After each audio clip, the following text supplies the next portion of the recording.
Hey everybody, this video is called Laws Regarding Women Inheritors, and tonight we're going to wrap up our pass-through study here in the book of Numbers, where we're going to look at the laws that are concerning women heirs that we talked about back in Numbers chapter 27 verse 1 through 11 with Zelophehad's daughters, where he had no sons. They argued that they should be able to get the inheritance. And so we've been in the book of Numbers since the beginning of December, if you've been with us the whole time. And tonight we're going to wrap this up. And so we're going to look at Numbers chapter 36 and look at verses 1 and 2 starting out.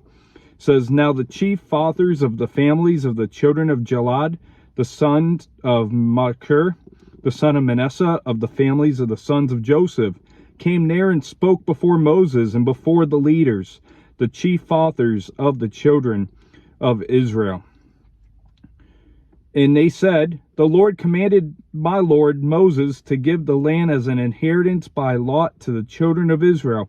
And my Lord was commanded by the Lord to give the inheritance of our brother Zelophehad to his daughters." So, as I mentioned already, we're picking right up where Numbers chapter 27 verse 1 through 11 left off, where the daughters of Zelophehad, they were concerned about their father's inheritance, where he didn't have any sons, so they thought that they should be able to get the inheritance. And they thought that if they didn't get the inheritance, that with the way the law is currently written, that the inheritance would vanish because there was no son in the family. So the issue raised here stems from the decision to allow daughters as heirs. And the problem is if she was to marry into another tribe, that husband would get that inheritance then. So she would lose the allotted inheritance in the year of Jubilee. In verse 3 and 4, it says, "Now if they are married to any of the sons of the other tribes as the children of Israel, then their inheritance will be taken from the inheritance of our fathers, and it will be added to the inheritance of the tribe into which they marry. So it will be taken from the lot of our inheritance, and when Jubilee, the children of Israel, comes, then their inheritance will be added to the inheritance of the tribe into which they marry. So their inheritance will be taken away from the inheritance of the tribe of our fathers." So if the daughters married, the land went to their husband's tribe, and eventually the original tribe's land would be depleted if they all married outside of their tribe. So verses 5 through 9, it says, "Then Moses commanded the children of Israel according to the word of the Lord, saying, What the tribe of the sons of Joseph speaks is right. This is what the Lord commands concerning the daughters of Zelophehad, saying, Let them marry whom they think best, but they may marry only within the family of their father's tribe.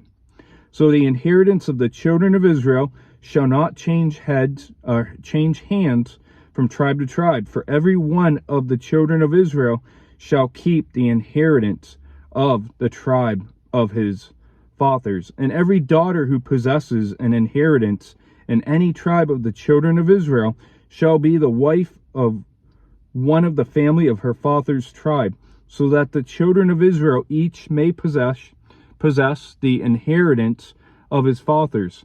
Thus no inheritance shall change hands from one tribe to another, but every tribe of the children of Israel shall keep its own inheritance."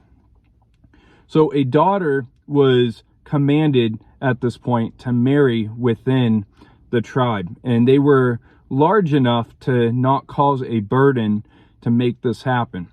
In verse 10 through 12 says, "Just as the Lord commanded Moses, so did the daughters of Zelophehad for Mahlah, Tirzah, Hoglah, Milcah, and Noah.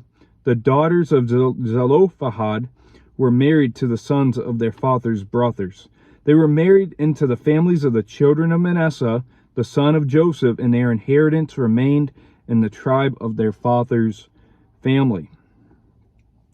So in this case, not only did they marry within their tribe, but they would even marry their cousins. And some of you might be weirded out by that, but that's what it says here. And this obviously kept the land inherited within the tribe and even within a larger family unit. And the daughters, they demonstrate that the obedience to God's commandments that should have been practiced by all Israel, and their inheritance was the direct result of their obedience to the Lord. In verse 13, these are the commandments and the judgments which the Lord commanded the children of Israel by the hand of Moses in the plains of Moab by the Jordan across from Jericho. So the book of Numbers, it begins in the wilderness. The whole book of Numbers is in the wilderness. And now the book is finishing here where it's close to the promised land, that you can actually be this close without actually being there. So they're very, very close. They can see it in their sight. And they stood across from the city of Jericho. And think about what they walked through as they were in slavery in the book of Exodus from Egypt, and they're stuck in the wilderness for the 40 years. And they struggled in the flesh. They, Numbers 13 and 14, they complained. And there's other chapters in the books of Numbers that we went through where they just complained and murmured and all that. And look at the rebellion that they went through, the stuff that they did, and the unbelief where they failed to enter into what God had called them, set before them in faith. So they continue in the wilderness for the 38 years at this point, full of motion, but no progress. And we see that within even Christians today, where you'll have people that profess to be Christians 40 years, but it's like they're walking in the wilderness. They have not reached where God has called them to be. And so we see no progress with the nation of Israel as they awaited the death sentence that was put on the older generation for their rebellion. And once they died off, Israel still struggled making their way to the entrance of the promised land. And so to wrap up this chapter here, we look at the background problem that raised a solution regarding Zelophehad's daughters, where he didn't have a son, and their issue of being female and tribal inheritance. And God answers the issue of the daughters' influence and how to keep the land within the tribes. And we saw how the Pacific problem worked out in regards to the daughters of Zelophehad. And we see the ending of being close to the promised land in their eye view at this point. But you won't get into the promised land until you get into the book of Joshua. And the daughters' inheritance was a direct result of their obedience to the Lord. And we know from what we're going to see in Deuteronomy and the book of, I believe, Leviticus, there was blessings for obedience to the Lord, and there was cursings with disobedience to the Lord. And so, the Zelophehad's daughters, they show that obedience to the Lord results in blessing. And the main basic lesson, if you get nothing else out of the study in the book of Numbers, is to obey God. You can narrow down the book of Numbers into the lesson of obeying God.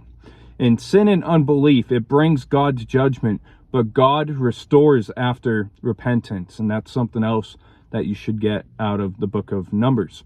So that's going to wrap up the study here, and we'll see you next week as we're going to start a study going into the springtime in the book of Deuteronomy. So we'll see you next week. God bless.